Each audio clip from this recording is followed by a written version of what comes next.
लेकिन मुसलमान इनकी राह का बहुत बड़ा कांटा है और मुसलमानों के लिए गोलवालकर ने एक हल भी तजवीज़ कर दिया था। वो हल ये था, आप अगर कश्मीरी पंडितों के लिए एक मामूली सी झूठी फर्जी जाली फिल्म देखकर आंसू बहा रहे हैं और इस सवाल का जवाब देने से गुरेज कर रहे हैं कि कश्मीरी पंडितों की बाज़ाबातकारी इस हुकूमत ने क्यों नहीं की, लेकिन इस फिल्म के ज़रिए इन्होंने माशरे में एक ऐसा बारूद बिछा दिया है जिसको सिर्फ अब एक चिंगारी की ज़रूरत है।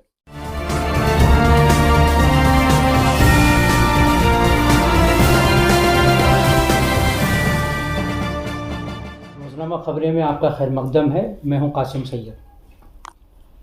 ए रहमान एडवोकेट से बात करने के लिए हाजिर हुए हैं। ए रहमान एडवोकेट गैर मामूली तौर पर बेबाक, गैर ज़रूरी तौर पर बेखौफ और अपनी बात को बेकमोकास्ट मसलहत नाअंदेशी के साथ बयान करने वाले ए रहमान एडवोकेट आज हमारे साथ हैं। ये मुतादिद किताबों के मुसन्निफ़ हैं।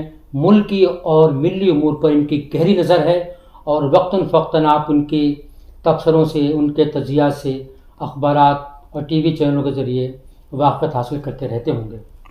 ए रहमान साहब, रोज़नामा ख़बरें में आपका खैर मकदम है। शुक्रिया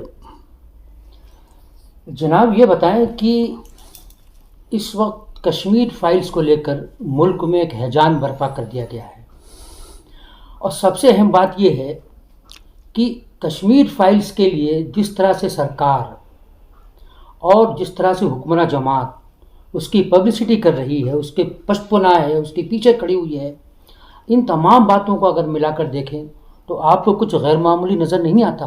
पहली बात तो ये है। दूसरी बात यह है कि कश्मीर फाइल्स के ज़रिए से हुकूमत क्या मैसेज देना चाहती है। इससे पहले जो धर्म संसद हुई थी, जहाँ जेनोसाइड की कॉल दी गई थी, क्या हम कश्मीर फाइल्स के कदम को उससे मिलाकर देखें? आपका क्या ख्याल है? देखिए, एक तो मुझे उसमें कोई गैर मामूली बात नज़र नहीं आती और दूसरे उसके ज़रिए गवर्नमेंट कोई मैसेज भी नहीं देना चाहती और इन दोनों बातों की वजह सिर्फ एक है।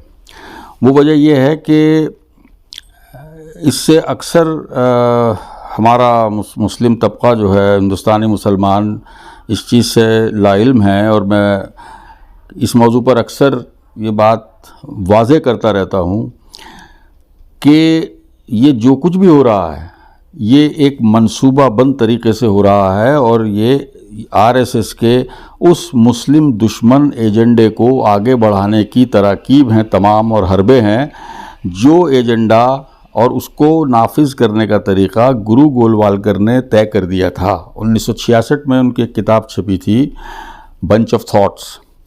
और वैसे तो आरएसएस की तारीख़ से तो कम से कम लोग वाकिफ़ ही हैं, लेकिन बहुत कम लोग ये जानते हैं कि ये हिंदू राष्ट्र का जो तसव्वुर है और हिंदू शनाख्त की बाजियाबी का तसव्वुर है, ये 100 साल पुराना है, 100 साल से भी ज़्यादा पुराना है। और ये बंगाल से शुरू हुआ था।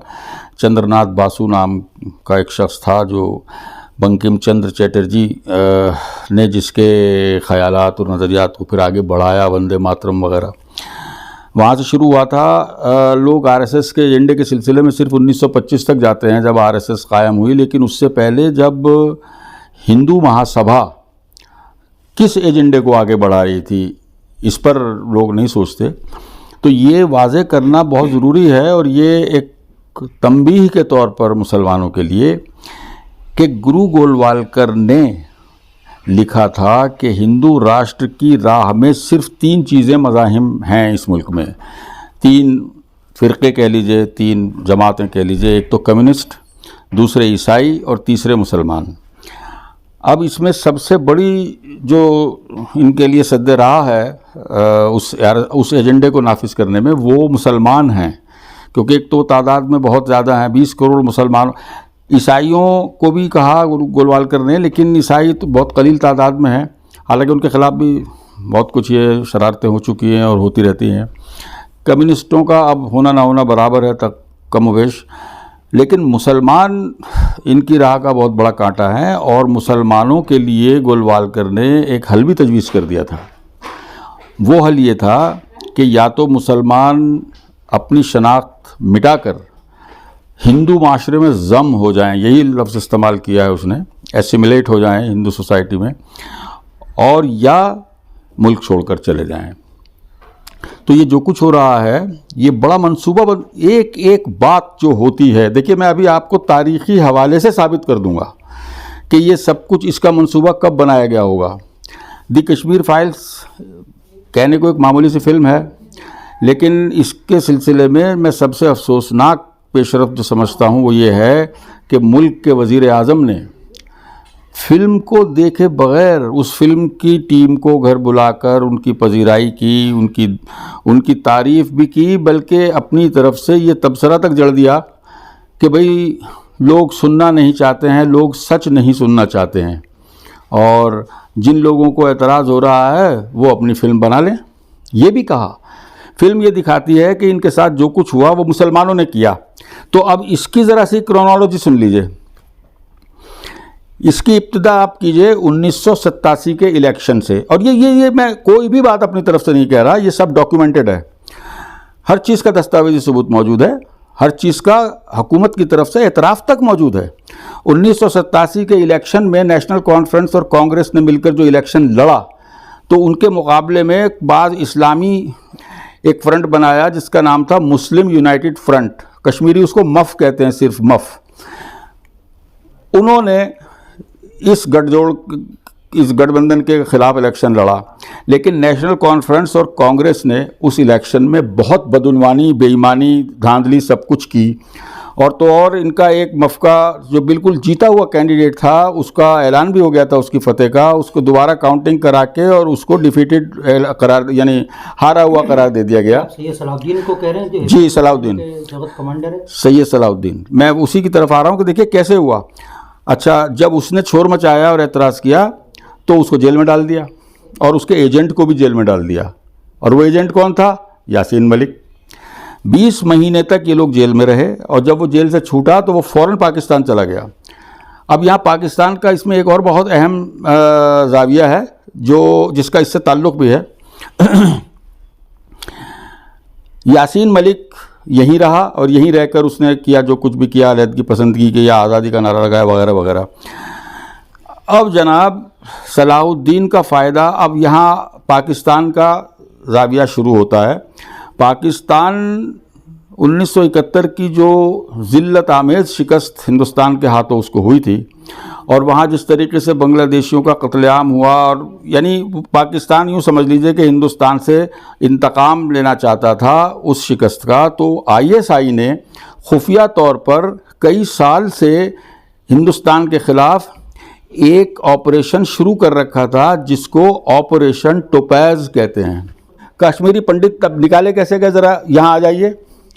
89 में गवर्नमेंट बनी VP सिंह की, जिसमें BJP की गालिबन 85 सीट थी, और BJP की हिमायत से वो हुकूमत बन सकी जो दिसंबर 89 में बनी। जगमोहन जो पहले भी रह चुका था और जो कांग्रेस का गद्दार था, बाद में जाकर BJP में शामिल हुआ था, उसको दोबारा वहाँ का गवर्नर बनाकर भेजा गया जब ये अचानक कत्लेआम सा शुरू हुआ 1990 में। और जिस दिन उसने वहाँ चार्ज लिया उसी दिन जाकर 2 काम सुनिए, 2 बातें जो मीडिया अवॉइड करता है, नहीं बताता है। एक तो ये, अब तो खैर ये बात सामने आ रही है बहुत से लोगों के ज़रिए कि भाई 19 जनवरी 1990 को जगमोहन ने वहाँ से इनखला कराया था कश्मीरी पंडितों का, लेकिन उसके बाद उसने वहाँ गौ कदल मसाकर जो कत्लेआम कराया, वहाँ निहत्ते एहतजाजियों के ऊपर गोलियाँ चलाकर 280 लोग मार दिए, और ये 280 की रिपोर्ट BBC की है। ये जगमोहन का वहाँ कारनामा था। लेकिन अब इसमें BJP का रोल देखिए। बीजेपी की सपोर्ट से वो हुकूमत बनी। जब ये वहाँ ये कत्लेआम शुरू हुआ, इन्होंने फ़ौरन जगमोहन को गवर्नर बनाकर भेजा। उस वक्त वहाँ फ़ौज क्यों नहीं बुलाई गई, ये सवाल बहुत से लोग कर भी चुके हैं। ये एक गैर मुल्की सियासी सहाफ़ी ने अपनी किताब में भी ये सवाल किया है। हमारे यहाँ अपने अशोक कुमार पांडे, जिसने कश्मीर की हिस्ट्री पे कई किताबें लिखी हैं, उसने ये सवाल किया है। अच्छा हाँ, एक बात मैं भूल गया, उससे बड़ा कोई दस्तावेज सबूत नहीं हो सकता। हमारे रॉ के चीफ रहे A.S. दुलत साहब, जिनकी कश्मीर पर बहुत मशहूर ज़माना किताब है, उस किताब में उन्होंने उसका न सिर्फ एतराफ़ किया बल्कि उस तरीक़ाकार को भी जिक्र किया जिस तरीके से वहाँ तशद्दुद भड़काया जाता है पाकिस्तानी ISI के ज़रिए और दहशतगर्दों को पैसा दिया जाता है, हथियार दिए जाते हैं वगैरह वगैरह। ये सब चीज़ें उस किताब में मौजूद हैं। उनसे ज़्यादा मुस्तनद कौन शख्स होगा। अब हुआ ये कि वहाँ जगमोहन पहुँच गए, उन्होंने फ़ौरन जाकर उनको ये कहा कि भाई तुम लोगों की जान मान को ख़तरा है और तुम यहाँ से फिर फ़ौरन चले जाओ। 4 लाख कश्मीरी पंडितों को इन्होंने वहाँ से निकाल दिया, ये कहकर कि जो आदमी मुलाजिम है उसको तनख्वाह मिलती रहेगी और जो मुलाजिम नहीं है उसको 1500 रुपये फ़ी 10,000 रुपये की लिमिट तक हर ख़ानदान को दिए जाएंगे। यानी 1500 थे, फिर वो बढ़ाकर 2,500 कर दिए गए थे। तो बहरहाल वो लोग वहाँ से चले गए। अब इससे पहले मैं आगे चलूँ, एक बात बताइए, कश्मीरी पंडित बीजेपी के पावर में आने के बाद वापस क्यों नहीं गए? बीजेपी ने इक़्तिदार हासिल करने के बाद कश्मीर से 370 ख़त्म करने के बाद कश्मीरी पंडितों की बाज़-आबादकारी के लिए क्या किया? ये सवाल बाज़ गैर मुल्की सहाफ़ियों के ज़रिए भी हुकूमत से पूछा गया है, इसका कोई जवाब नहीं देता। आप अगर कश्मीरी पंडितों के लिए एक मामूली सी झूठी फर्जी जाली फिल्म देखकर आंसू बहा रहे हैं और इस सवाल का जवाब देने से गुरेज कर रहे हैं कि कश्मीरी पंडितों की बाज़ाबादकारी इस हुकूमत ने क्यों नहीं की, तो इससे आप क्या मतलब निकालेंगे?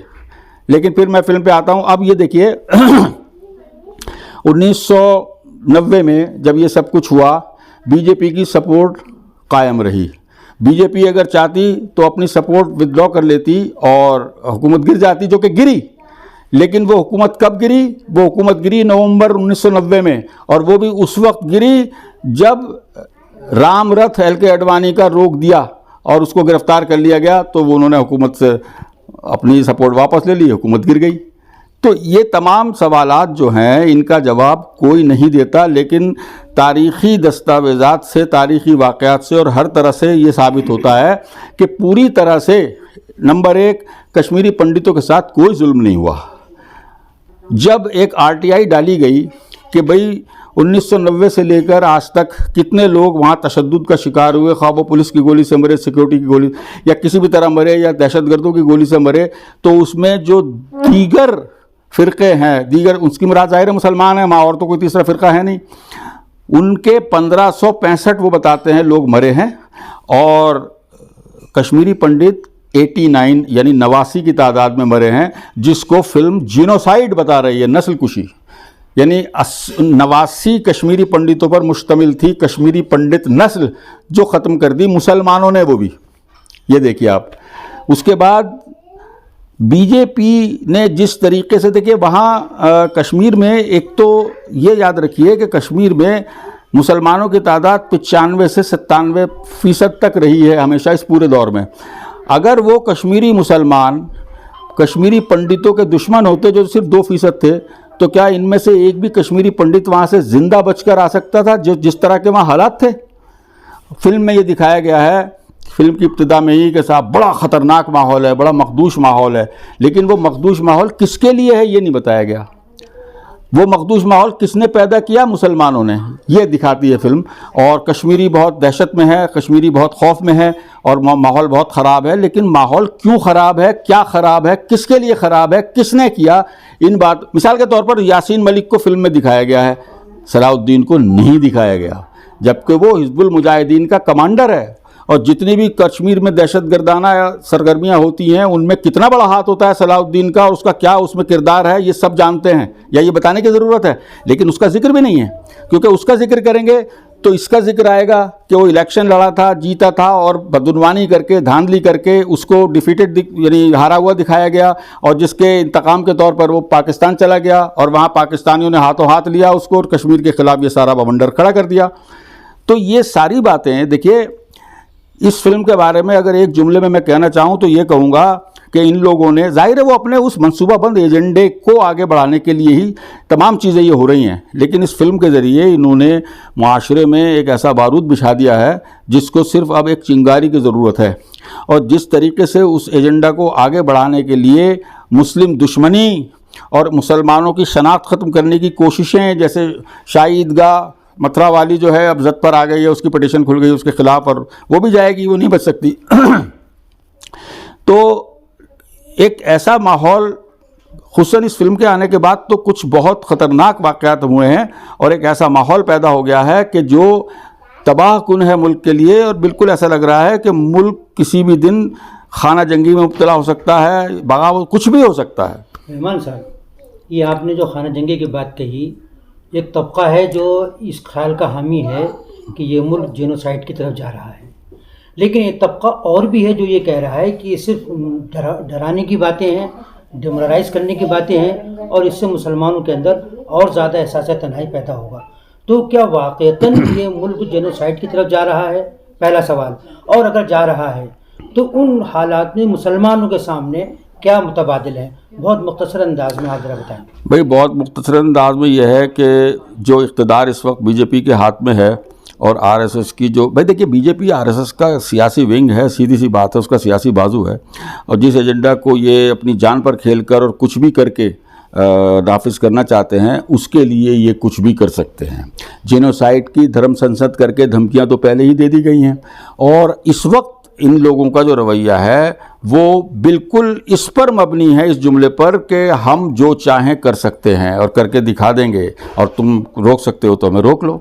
लिहाजा कोई ताज्जुब नहीं कि किसी दिन मुसलमानों के ख़िलाफ़ आला सतह पर, आला पैमाने पर फसादात शुरू कर दिए जाएं। जब लिंचिंग इस 21वीं सदी में लिंचिंग जैसा जुर्म किया जा सकता है मुसलमानों के साथ, तो फिर क्या नहीं किया जा सकता? और क्या हुआ लिंच करने वालों को, आप बताइए? कहीं कोई इफेक्टिव कानून तक नहीं बनाया गया लिंचिंग के बारे में। फिर मुसलमानों के सामने क्या मुतबादिल है? क्या करे वो? नहीं, मुतबादिल की जाए, डर जाए, या कुछ अपने तहफ़्फ़ुज़ के लिए कुछ सोचे? देखिए ऐसा है, मुतबादिल की बात ना कीजिए। मुतबादिल का तो कोई मतलब ये होता है कि हम कोई और मुल्क चले जाएं यहाँ से छोड़ के, वो मुमकिन नहीं है।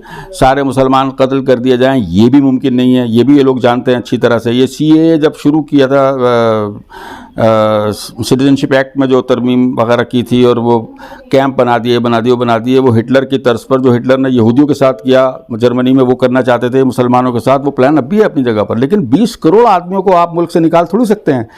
अब रही मुसलमानों की बात, तो यहाँ बड़े अफसोस के साथ ये कहना पड़ता है कि सब कुछ होने के बावजूद एक चीज़ जो किसी भी मुसीबत का मुकाबला करने के लिए बुनियादी शर्त होती है, वो मुसलमानों में मौजूद नहीं है, और वो है इत्तेहाद।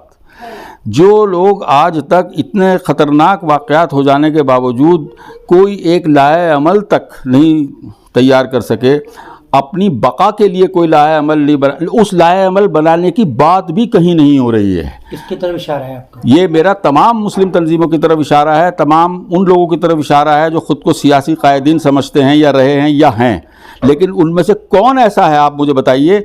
मैंने अभी चंद बातें बताई आरएसएस के एजेंडा के बारे में, और इस बारे में कि क्यों वो मनसूबाबंदी गुरु गोलवालकर के उस नुस्खे के मुताबिक हो रही है जो वो प्रिस्क्राइब कर गए हैं, जो वो तजवीज़ कर गए हैं हिंदू राष्ट्र के लिए।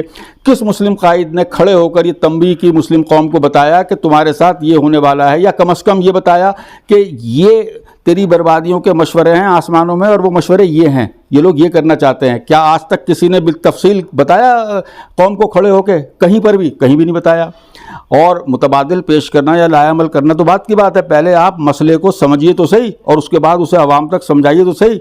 ज़्यादातर लोग, ज़्यादातर तंजीमें सिर्फ सियासत कर रही हैं या अपनी बका के लिए दूसरे इंतजामात कर रही हैं, और मैं क्या कह रहा हूँ मेरा ख्याल है आप समझ भी रहे होंगे। ये थे ए रहमान एडवोकेट साहब, जिन्होंने हर बर्निंग इशू पर बहुत तफसील के साथ और बहुत बेबाकी के साथ रोशनी डाली, और उन अंदेशों से भी आगाह किया जो इन मुकदमात के हवाले से और जो चैलेंज हमारे सामने हैं उनके हवाले से मुस्तक़बिल करीब में आ सकते हैं। आपको ये गुफ्तगू कैसे लगी, आप अपनी राय से ज़रूर आगाह करिएगा, और आपसे गुजारिश है कि रोज़नामा ख़बरें के फेसबुक पेज को लाइक करिए, उसको फॉलो करें, और हमारे यूट्यूब चैनल को सब्सक्राइब करिए। हमारे साथ इस खुसूसी पेशकश में जुड़ने का बहुत बहुत शुक्रिया।